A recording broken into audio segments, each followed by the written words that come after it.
Indrajit study point में आप सभी का स्वागत है। हम पढ़ रहे हैं एनसीईआरटी क्लास 11th अध्याय 1 समय की शुरुआत से भाग 3, जिसमें हम पढ़ेंगे मानव के क्रमिक विकास की कहानी कि इंसान जो मानव है उसकी शुरुआत हुई कितने साल पहले और उसके बाद की कहानी। आधुनिक मानव के बारे में भी यहाँ पर पढ़ने को हमें मिलेगा।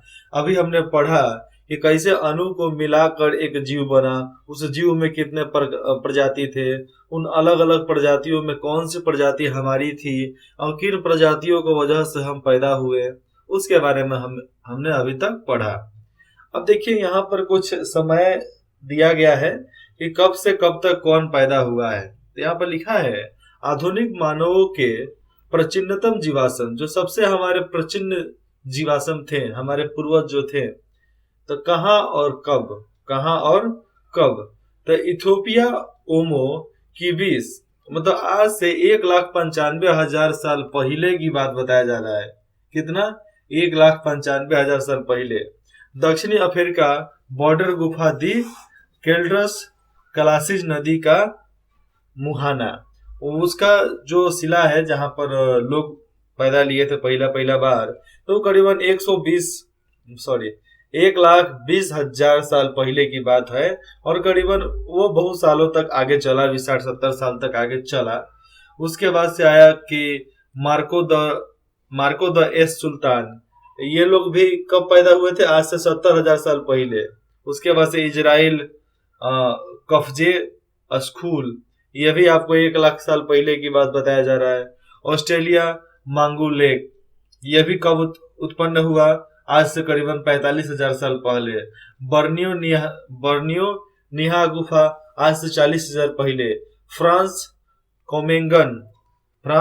कोमेंगन लेस आइजिस के पास, तो वो भी आज से 35,000 साल पहले की बात यहाँ पर बताया जा रहा है।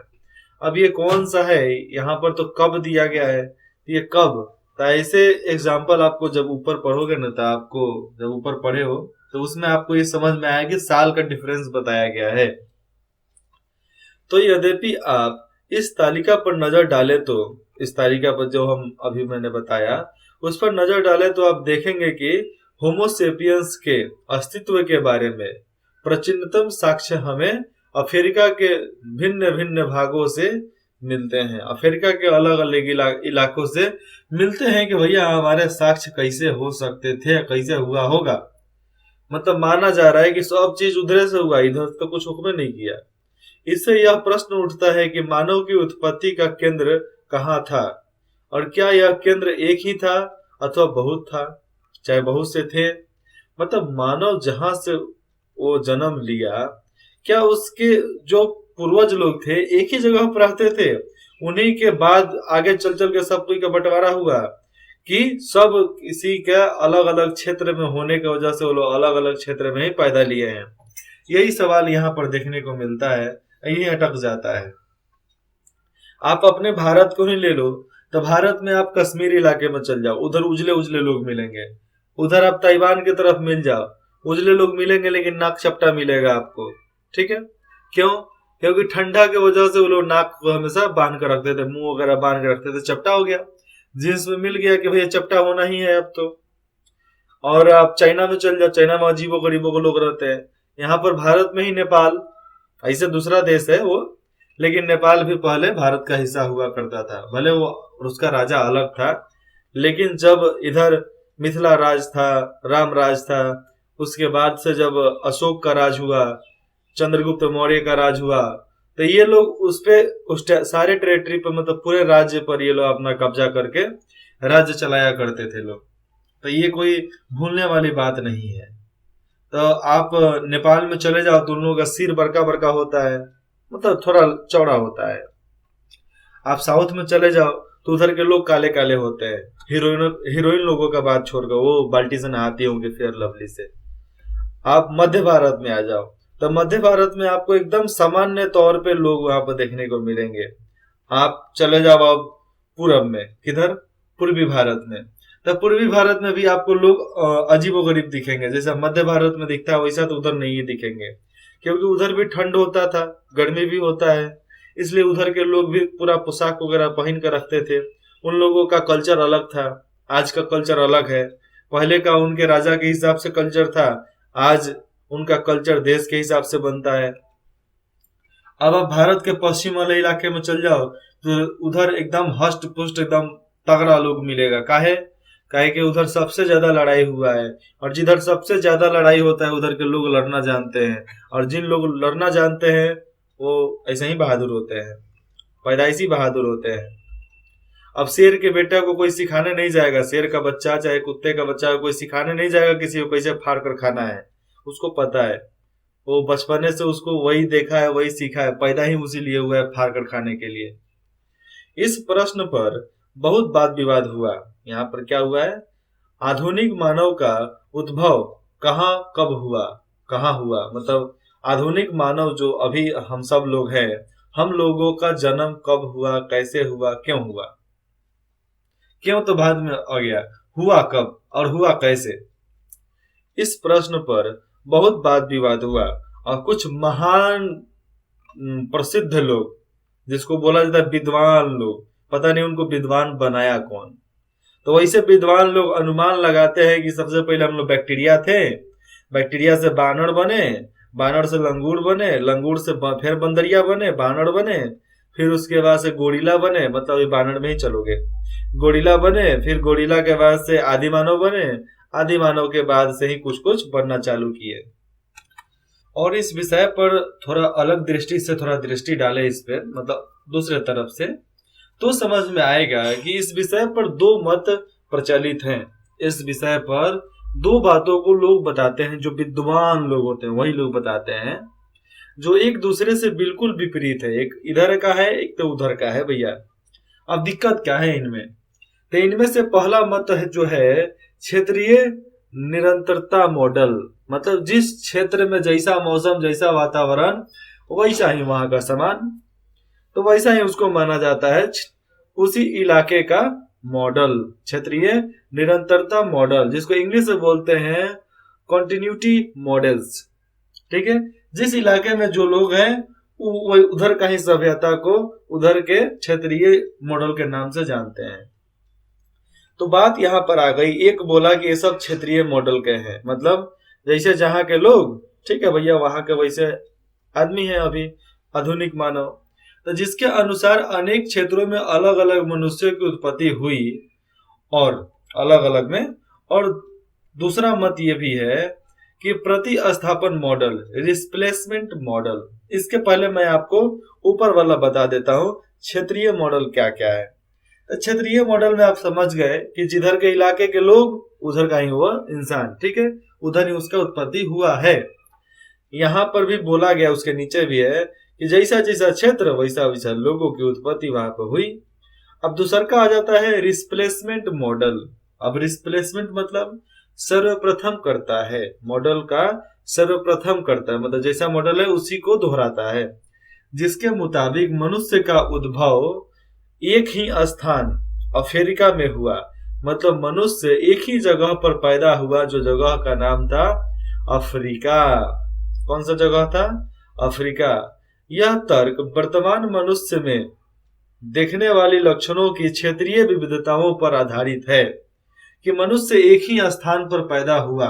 ठीक है, ये सब लोग मानते हैं कि मनुष्य एक ही जगह पर पैदा हुआ, ठीक है, हम भी मानते हैं, और यहाँ पर बुक भी दिया गया है। क्या कि दूसरा तर्क जो है ये बोला जा रहा है कि सारा इंसान का उत्पत्ति एक ही जगह पर हुआ। मैं आपको बता दूं, अगर एक ही उत्पत्ति होता तो लोगों का खून अलग अलग क्यों होता? क्यों होता?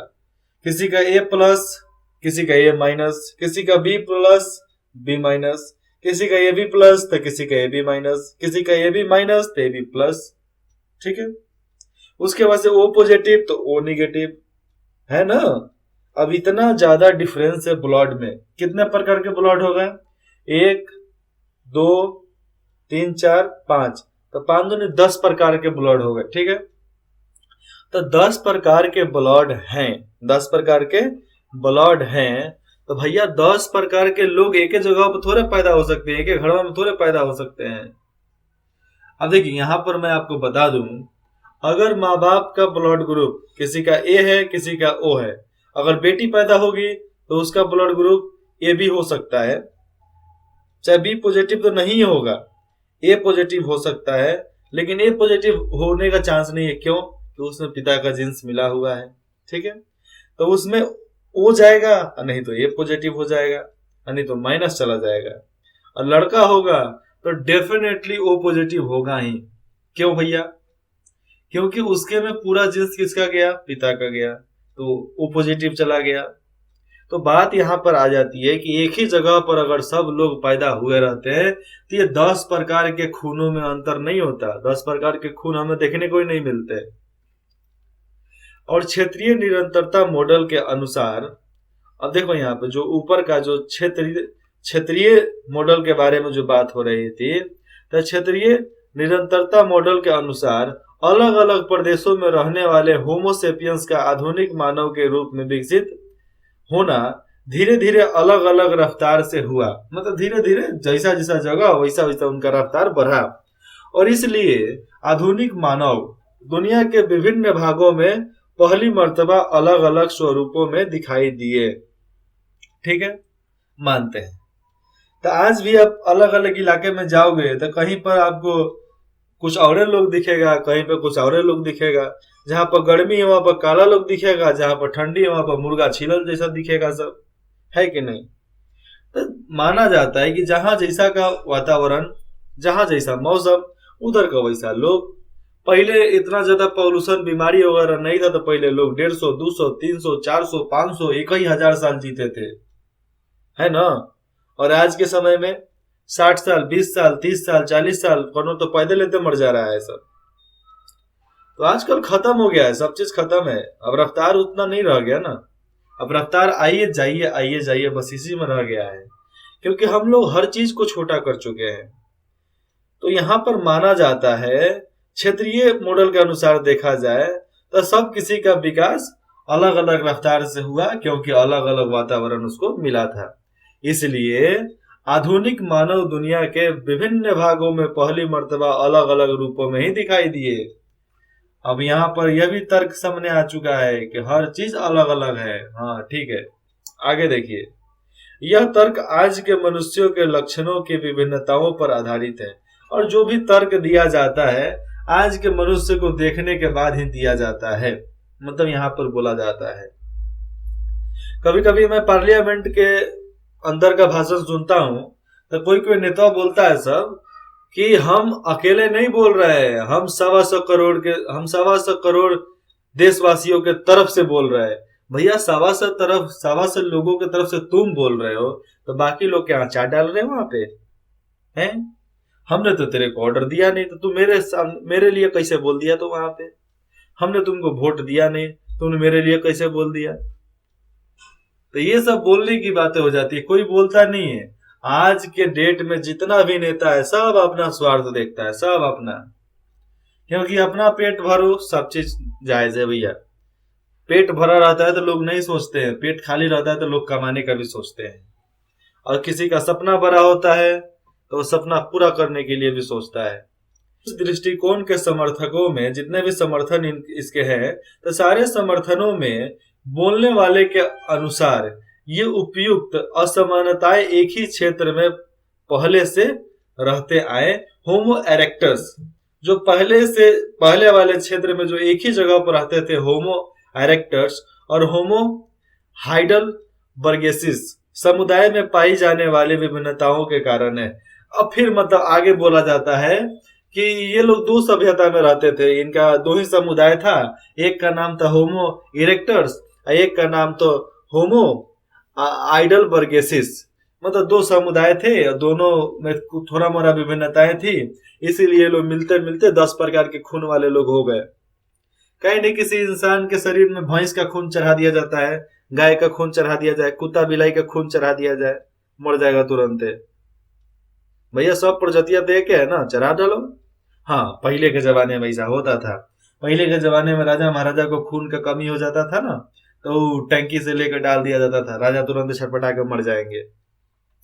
लेकिन जब धीरे धीरे लोग डालना चालू कर दिए, हाँ, तो कुछ लोग बोले कि अल्लाह का देन है, उसके बाद लोग कुछ बोले भगवान का देन है, उसके बाद से क्या क्या फलान चिलान लोग बोलने लगे।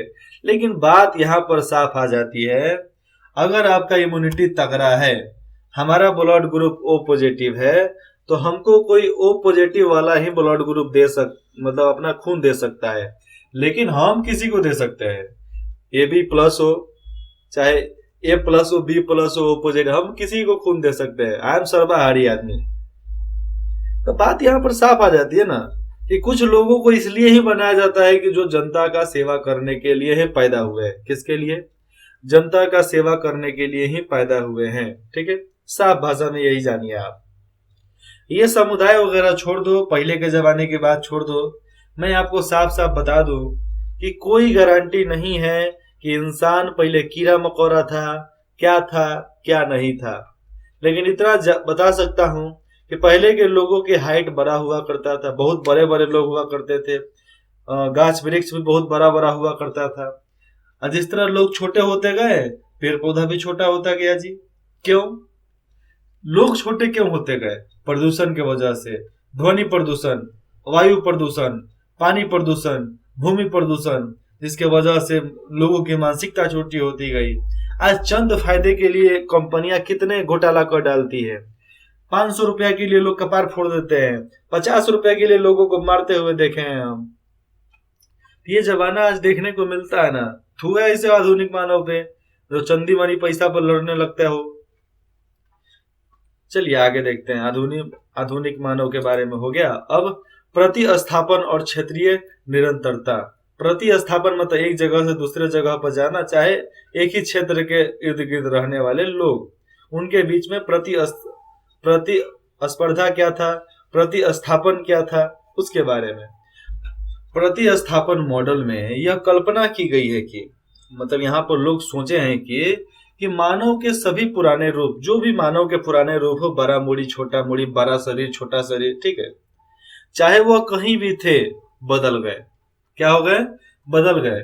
और उनका जो स्थान था पूरी तरह आधुनिक मानव ने ले लिया। कैसे? इस विचारधारा का जितने भी समर्थन इस साक्ष्य से होते हैं कि आधुनिक मानव में सर्वत्र शारीरिक और जननिक यानी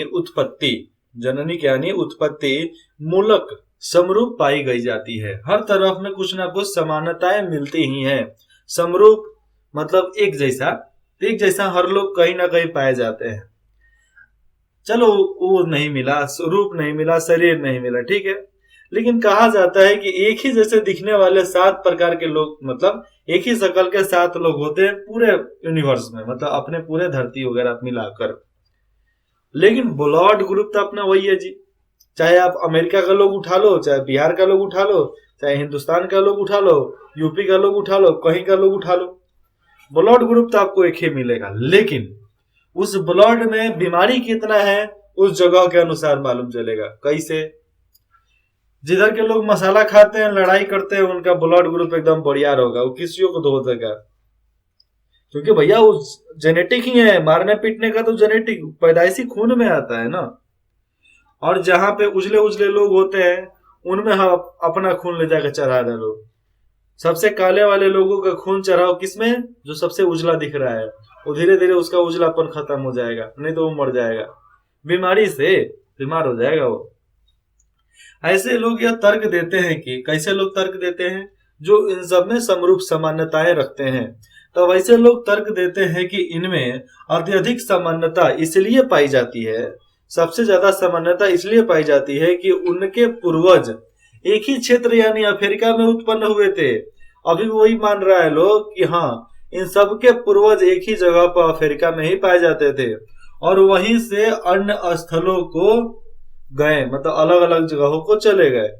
तो हम समझ में नहीं आता कि अफ्रीका भैया उतना दूर, ठीक है, और फिर हिंदुस्तान इतना दूर, नाव का संतुलन पहले था नहीं, नाव से लोग आते जाते थे नहीं, तो पहले लोग क्या उड़कर आते थे, उड़कर जाते थे। हाँ, एक बात और बोला जा सकता है कि उस समय पूरा कॉन्टिनेंट जो था ना, सब एक दूसरे से जुड़ा हुआ था। किससे?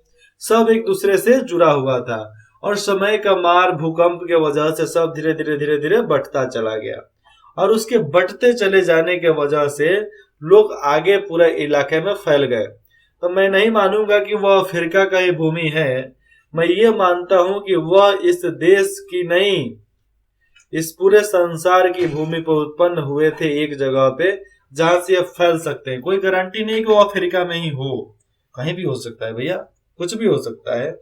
आधुनिक मानव के उन पुराने जीवाश्मों के साक्ष्य भी प्रतिस्थापन के मॉडल का समर्थन करते हैं। लेकिन मैं भी बता दूं कि आपको 10 प्रजाति के लोग होते हैं। कैसे? 10 प्रजाति के लोग होते हैं। यहाँ पर देखो साक्ष्य भी मिले हैं जो इथियोपिया में ओमो स्थल पर मिले हैं। इथियोपिया में जाओगे तो ओमो स्थल पर आपको वहां पर देखने को मिलेंगे। और इस विचारधारा के विद्वानों का कहना है कि कौन से विचारधारा जी, कि बाद में वो सब अलग जलग सब चले गए हैं। तो इस विचारधारा के विद्वान जितने भी थे वो बोलते हैं कि आज के मनुष्य में जो शारीरिक विभिन्नताएं पाई गई है, जो भी शारीरिक विभिन्नताएं मिलती है हमें, उनका कारण उन लोगों का परिस्थितियों के अनुकूल, चाहे उसके अनुसार हजारों वर्षों की अवधि में अपने आप को ढाल लेना है।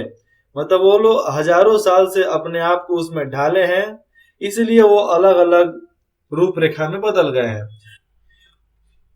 और ये लोग अपना जगह छोड़ कर गए हैं, दूसरे दूसरे इलाके में बसे, जिसके वजह से जो भी वहां पर गए, जो उन विशेष क्षेत्रों में गए, अलग अलग क्षेत्रों में गए, और अंतोगत्वा वहां अस्थायी रूप से, वहां पर ही अस्थायी रूप से वो बस गए।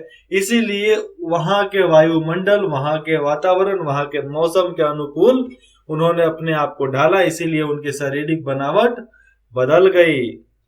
यहाँ पर देखो आप, प्रतिस्थापन मॉडल।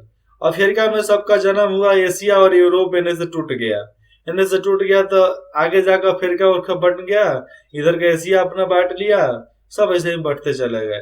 क्षेत्रीय निरंतरता मॉडल। अफ्रीका और इसमें सब इतना ज्यादा बंटवारा होते चला गया, सब मिल बांट कर सब जोड़ जाड़ लिए, सब हिसाब किताब कर लिए।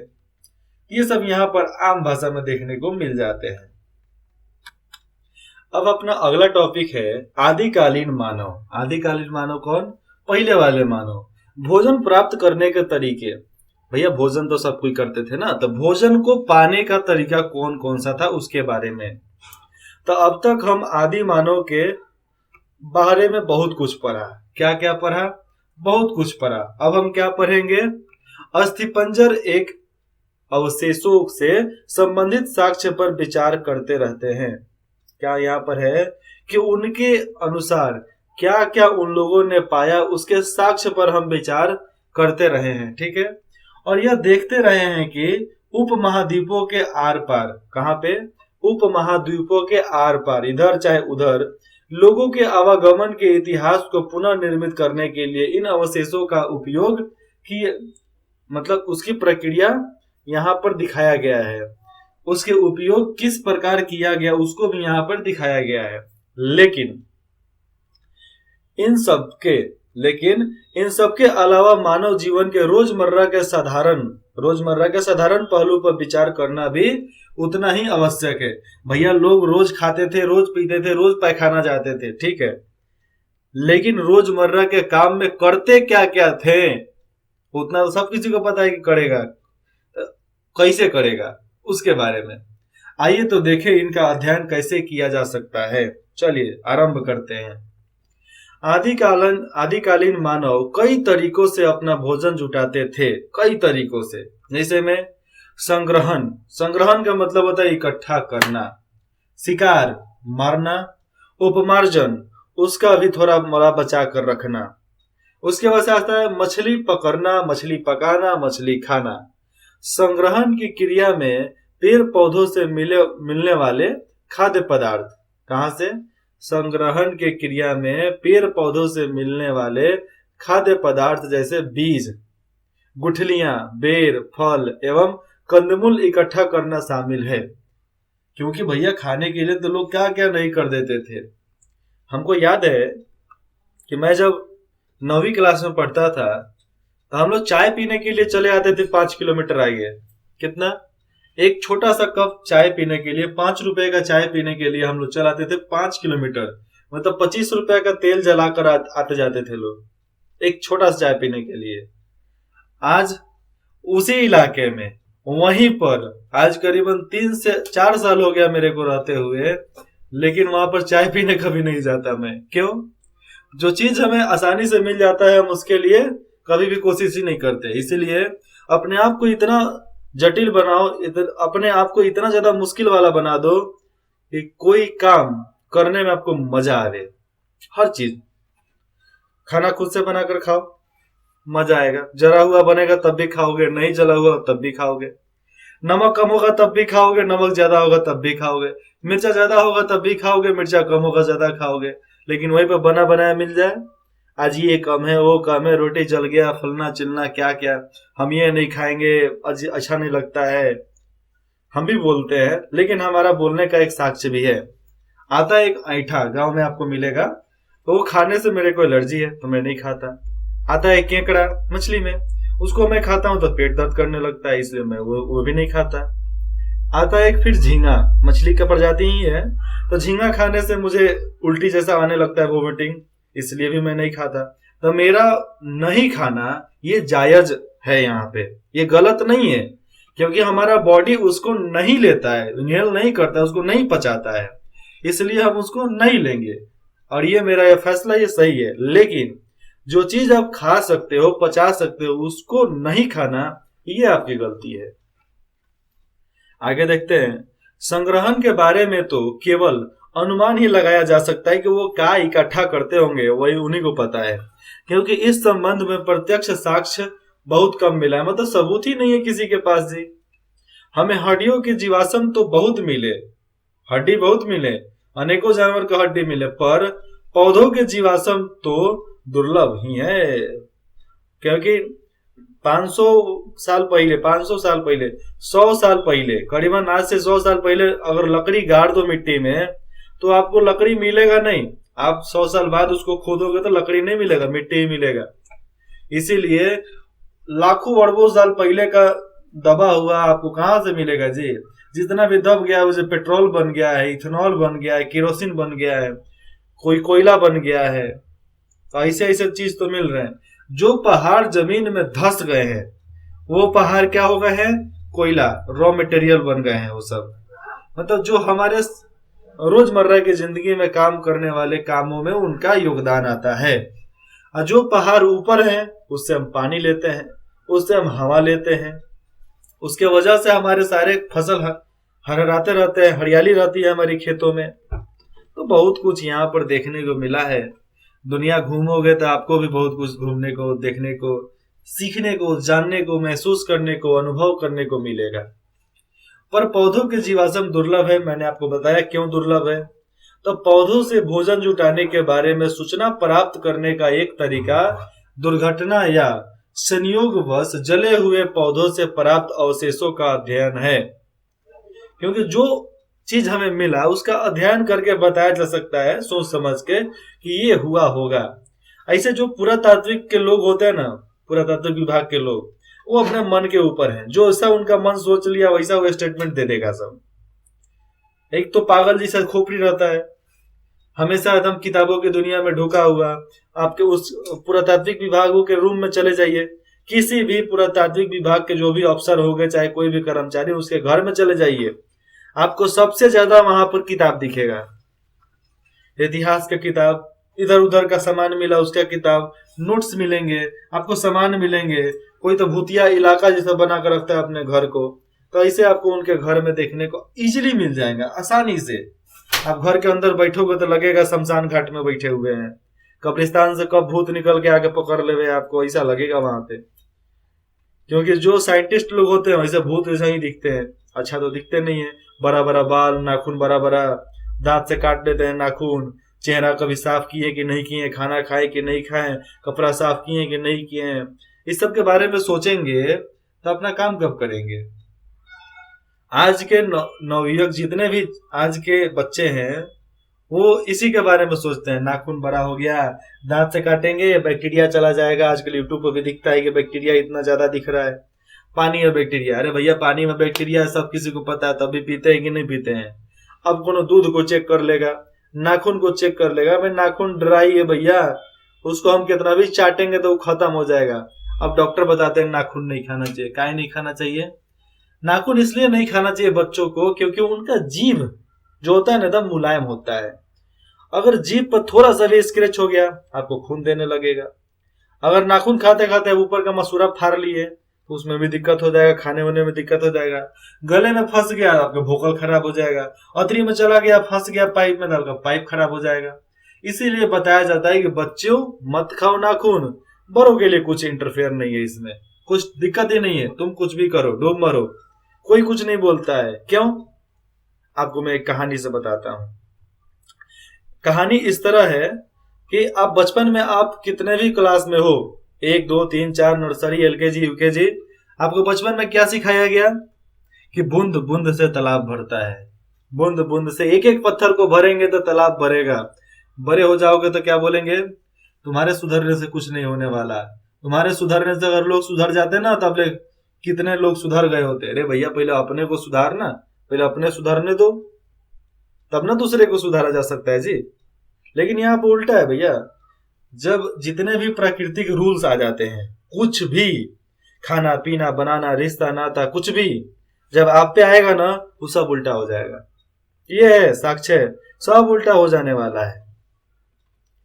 इस प्रक्रिया में कार्बनीकरण, कार्बनीकरण मतलब उसका जो बचा है उसी को देखना, कार्बनीकरण हो जाता है और इस रूप में जैविक पदार्थ लंबे अरसे तक सुरक्षित रह सकते हैं। लेकिन अभी तक पुरातत्वविदों को उतने पुराने जमाने के स्तंभ चाहे कुछ भी कार्बनिक क्रिया चाहे कार्बनीकृत बीजों के साक्ष्य नहीं मिले हैं। मतलब उनको पुराने जमाने के कुछ भी मिले ही नहीं है। कितना भी ये लोग कोशिश कर लिया है, नहीं मिला है भैया। उतना पहले कितना भूकंप आया, ज्वालामुखी फूटा, क्या क्या हुआ, ये सब कहाँ दिखेगा? नहीं दिखेगा। हाल के वर्षों की मैं बात कर लूं, मतलब हाल फिलहाल के, तो जो विद्वान लोग होते हैं भैया, विद्वान लोगों की बातें अलग अलग हो जाती हैं। ये विद्वान लोग हैं कौन? विद्वान लोग हैं आपके रिश्ते नाते, क्या क्या क्या क्या, सरकारी अफसर से लेकर वो पुरातत्व विभाग के लोग जो लोग होते हैं वो लोग विद्वान है। हम लोग तो हैं ही नहीं। तो लोग, घर के लोग बोलते हैं विद्वानों के साथ दोस्ती करो, ठीक है। अब विद्वानों के साथ दोस्ती कर लोगे, पढ़ने लगोगे, तो अब बोलेंगे लोग पहले ही जैसा ठीक था। काहे कि जब आदमी विद्वान हो जाएगा भैया वो तो अपने बारे में सोचेगा, दूसरे के बारे में क्या सोचेगा? वो अपना पेट भरता बाहर में जाए जनता, बस वही हाल है। अब अधिक रूपों में, बहुत ज्यादा रूपों में देखा जाए तो सुझाव दिया जाता है कि जो पहले के आदिकालीन लोग थे, आदिकालीन होमिनिड्स, उपमर्जन या रसदखोरी, किसी चीज को पैदा करना चाहे किसी चीज को बनाना या रसदखोरी जमा करके रखना, उसके द्वारा उन जानवरों के लाशों से मांस मज्जा, चाहे उसका हड्डी हो चाहे उसका मांस हो, तो मांस मज्जा खुरच कर उसके नोच कर लाते थे और निकालने लगे। जो मतलब उसका खोद खोद कर उसका निकालने लगे। जो जानवर अपने आप मर जाते थे उसका भी नोच लेते थे, और कहीं अन्य हिंसक, मतलब कोई अन्य हिंसक जानवर हो गया वो भी किसी को मार देता था तो उससे भी निकाल लिया करते थे भैया। यह भी इतना भी संभव है, यहाँ पर दिया जा रहा है कि यह भी इतना ही संभव है कि पूर्व होमिनिड छोटे स्तनपायी जानवरों, जो पुराने जमाने के इंसान थे, वो स्तनपायी छोटा मतलब दूध पिलाने वाला जानवर, जैसे में चूहे, छुछुन्नर जैसे कृतकों, तो चूहे और छुछुन्नर और ऐसे कृतकों को बोलते हैं रोडेंट्स। पक्षियों में आ जाएगा उनके अंडे और सरीसृप। यहाँ पर सांप को भी नहीं छोड़ा जाता था, चाहे अजगर हो चाहे कुछ भी हो, तेरे को मार कर खाएंगे तो खाएंगे। तो सरीसृप और यहाँ तक कि कीड़े मकोड़े को खाते थे। तो उधर के लोग, पुराने जमाने के लोग कुछ भी खा लेते थे। पका कर तो खाना है, कुछ भी खाना है कुछ भी खा लो, नोच कर खाना है नोच कर खाओ, जिंदा खाना है जिंदा खाओ, लेकिन खाओ। यहाँ पर रसदखोरी का मतलब बताया जा रहा है, उसका तात्पर्य है भोजन की तलाश करने से। रसदखोरी मतलब भोजन की तलाश करने से। जमाखोरी का मतलब भी यही होता है, रसदखोरी। ऐसे इसमें परिभाषित लें तो रिश्वतखोर भी इसमें चले आते हैं। और आपको बता दो, रिश्वतखोर लोगों को जूता चप्पल जितना चीज मिल जाए उससे जुतियाओ, बिना डरे, क्योंकि रिश्वत लेने देने वाले से रिश्वत लेने वाला तो बड़ा होता ही है, लेकिन देने वाले भी कुछ कम नहीं है। लेने वाला ठीक है भैया तुम ले, देने वाला सबसे बड़ा पापी है। तू दे कह रहा है, अगर वो 4 चप्पल देगा रिश्वत के जगह पे तो कोई रिश्वत ही नहीं मांगेगा। शिकार शायद बाद में शुरू हुआ, यहाँ पर लिया जा रहा है शिकार शायद बाद में शुरू हुआ लगभग 5 लाख साल पहले, मतलब आज से करीबन 5 लाख साल पहले योजनाबद्ध तरीके से सोच समझकर बड़े स्तनपायी जानवरों का शिकार और उनका वध करने का सबसे पुराना स्पष्ट साक्ष्य सबूत 2 जगहों से हमें मिलता है। कौन कौन जगहों से मिलता है? जिंदा सबूत दक्षिणी इंग्लैंड, कौन सा? दक्षिणी इंग्लैंड में ब्रॉक्स ग्रोवर से, वहां पर हमें सबूत मिलते हैं। आगे देखिए 5 लाख साल पहले का, और जर्मनी में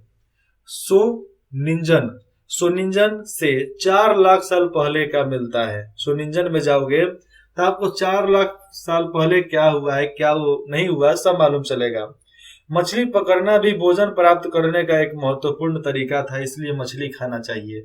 क्योंकि हमारे बाप दादाओं ने मछली खाते आया है तो हमको भी मछली खाना चाहिए। जैसे कि अनेक खोज स्थलों से मछली की हड्डियां मिलने से पता चलता है कि लगभग 35,000 वर्ष पूर्व, आज से करीबन 35,000 साल पहले मानव के योजनाबद्ध तरीके से शिकार करने का सबूत कुछ यूरोपीय खोज स्थलों से मिलता है। क्योंकि भैया खोजने वाले कुछ वो खोज सकते हैं। ऐसा प्रतीत होता है कि पूर्व मानव, जो पहले का मानव थे, पूर्व मानव ने कुछ ऐसे स्थल जैसे कि नदी के पास डोनली वेस्टोनाइड, आगे यहाँ पर देख लेते हैं, आगे यहाँ पर लिखा है, उसको सोच समझकर शिकार के लिए चुनता था कि भैया शिकार क्या करना है। मतलब चेक गणराज्य के मानचित्र पर 2 में दिखाए गए हैं, और यहाँ पर इन सारे जगहों को दिखाया गया है। उत्तरी सागर में इन सब का नाम दिया गया है। बक्सगुड़वा, ठीक है, शवंस एस्कोम्बा, सोनीजेन, नियंडर घाटी, जर्मनी, हेडबर्ग, चेक गणराज्य, इसी के इलाके में वो सब पड़ता था जहां पर ये लोग शिकार करना खूब मनचाहा तरीके से शिकार करते थे। रेंडियर और घोड़ा जैसे स्थल, कौन सा? रेंडियर और घोड़ा जैसे स्थान बदलने वाले जानवरों के झुंड पतझड़ और बसंत के मौसम में संभवतः उस नदी के पार जाते थे। ये लोग नदी के पार जाते थे जब पतझड़ या बसंत का मौसम आता था, वर्षा ऋतु का मौसम आता था। जब पानी बरसने वाला होगा तो वो निचली इलाके को छोड़कर वो ऊपरा इलाका में चले जाते थे। क्यों? अपना जान बचाने के लिए चले जाते थे। और इन स्थानों का चुनाव जो था इस बात का सबूत देता है कि लोग जानवरों की आवाजाही के बारे में और उन्हें जल्दी से बड़ी संख्या में मरने के तरीके के बारे में भी जानते हैं कि वो इधर से उधर जाते भी थे लेकिन मरते भी थे जी। एक सांडा भैंसा जैसा एक जानवर हुआ करता था ना, वो उसका काम कुछ होता था ना ही उसको खेती में काम लिया जाता था। हाँ, लेकिन जंगल के जंगल कचरा साफ करना है तो उसका काम होता था। लेकिन एक दिन नहीं, करीबन 1 साल में ब्रिटिश गवर्नमेंट जब थी तो उस इलाके से वैसा गेंडा कितना मारा गया, तो वैसा बड़का भैंसा करीबन 4 लाख भैंसा मार दिया गया। मतलब 80% जनसंख्या उसका खत्म कर दिया गया गोली मारकर। आज उन सारे चमड़े को बना कर उसको सजा कर रखा जाता है, कुछ ना कुछ उसका बनाया ही गया होगा। हमारे घर में भाई जानवर का चाहे हड्डी चाहे मांस, उसका बना हुआ कुछ नहीं है, हम उसका पसंद ही नहीं करते हैं। आप यहाँ पर देखिए आगे, क्या खाद्य पदार्थ इकट्ठा करने, मरे हुए जानवरों से मांस निकालने, शिकार करने और मछली पकड़ने में स्त्री पुरुष की भूमिकाएं भिन्न होती थी। मतलब स्त्री और पुरुष साथ मिलकर काम करते थे कि उनका कार्य अलग अलग होता था, जानते हैं। वस्तुतः इस संबंध में हमारे पास कोई जानकारी नहीं है। उस जमाने में भी कोई नहीं बोलता था कि हाँ ऐसा संबंध हो सकता है, नहीं। आज भी ऐसे अनेक समाज हैं जो शिकार और संग्रहण के बल पर अपना भरण पोषण करते हैं। आज भी बहुत ऐसा समुदाय है और उनमें स्त्री पुरुष भिन्न भिन्न क्रियाकलाप संपन्न करते हैं, मतलब उनका अलग अलग काम बांटा गया है कि वैसा तुम करो, वैसा तुम करो, वैसा तुम करो। लेकिन जैसे कि हम इस अध्ययन के प्रवृत्ति अनुभागों में देखेंगे कि अतीत के साथ सदैव, अतीत के साथ हमेशा से समानांतर तुलनाएं करना, चाहे उसको समझाना संभव नहीं है। भैया हर चीज को हम एक ही तरीके से उसको समझाएं, चाहे उससे तुलना करें, यह समझना भी संभव नहीं है। यहाँ पर साफ साफ बताया जा रहा है। अगले भाग में हम पढ़ेंगे प्रारंभिक मानव पैरों से गुफाओं तथा खुले स्थलों पर आवास कैसे करते थे। मतलब उस जमाने के जो मानव थे, पैरों से, चाहे पैरों से बनाए गुफाओं में, चाहे खुले स्थानों पर कैसे रहा करते थे। आपको समय मिले तो कभी हमारे प्लेलिस्ट को आप चेक कीजिए, उसमें आपको 8, 9, 10, 11, 12 आपको उसमें अधिकतर बुक मिल जाएंगे जो आपके यूज लायक हो। नहीं मानते कि यूज लायक हो चाहे नहीं हो, लेकिन आपके नॉलेज लायक तो है ही। आप कभी उसको ट्राई जरूर करना। इंद्रजीत स्टडी पॉइंट में जुड़ने के लिए आप सभी का बहुत बहुत धन्यवाद। आपको जो भी कमेंट करना है, सलाह देना है, बेझिझक कमेंट करके हमें बता सकते हैं। विदिन 24 आवर में आपको रिप्लाई दे दिया जाएगा। धन्यवाद।